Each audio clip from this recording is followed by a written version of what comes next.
Okay, we were talking in the last video about Socratic irony as being part of the Socratic method or Socratic dialectic, which is to question your interlocutor while feigning ignorance in an ironic manner to pretend you're basically stupid so that the other person lets down their guard and they reveal to themselves their own ignorance, okay?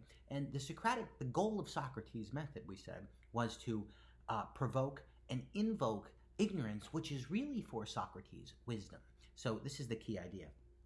Socrates says in the Apology, the examined life is not worth living. And the idea here is that wisdom is at least first the recognition of your own ignorance. Socratic wisdom is at least first the recognition of your own ignorance, which begins in a kind of experience of confusion, or what Plato and Socrates called aporia. Aporia. It invokes confusion in you.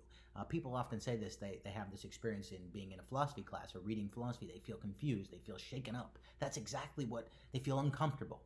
That's exactly what Socrates and Plato want you to feel. Socrates compared himself to a gadfly who would sting a horse out of a stupor. It's a kind of waking someone up by revealing to them their own ignorance, okay? And that experience of the revelation of your own ignorance to yourself is wisdom. So you become wise by realizing you don't know what you thought you knew. That's what wisdom is for Socrates. Moreover, we said this irony highlights the appearance-reality distinction, right? Because when I'm ironic, when I'm playful, you'll notice people get very playful and sarcastic in their teens and early 20s because they're starting to recognize that you can see through reality a bit, that there's things behind the appearances in reality, okay? And it takes a kind of cleverness to be able to deconstruct that, if you will, okay? But the goal of Socratic dialectic is wisdom. What is wisdom? The recognition of your own ignorance. So for Socrates and Plato, there are the fools who think they're wise and the wise who know they're fools, okay? And this recognition of ignorance, though, I want to be careful. It's not the same as a kind of skepticism or relativism.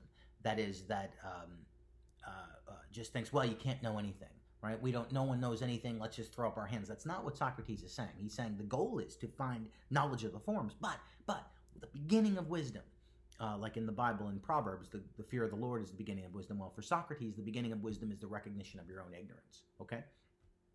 And Socrates, in practicing the Socratic method, is like a gadfly that enlightens you or wakes you up out of your stupor. Okay, in the next video, we'll talk a little bit about the Apology and how this idea of Socratic ignorance and Socratic wisdom fits into what Socrates does in the Apology, particularly the story of the Delphic Oracle. I'm also going to post a video with a short sort of summary, 10 little things about the Apology.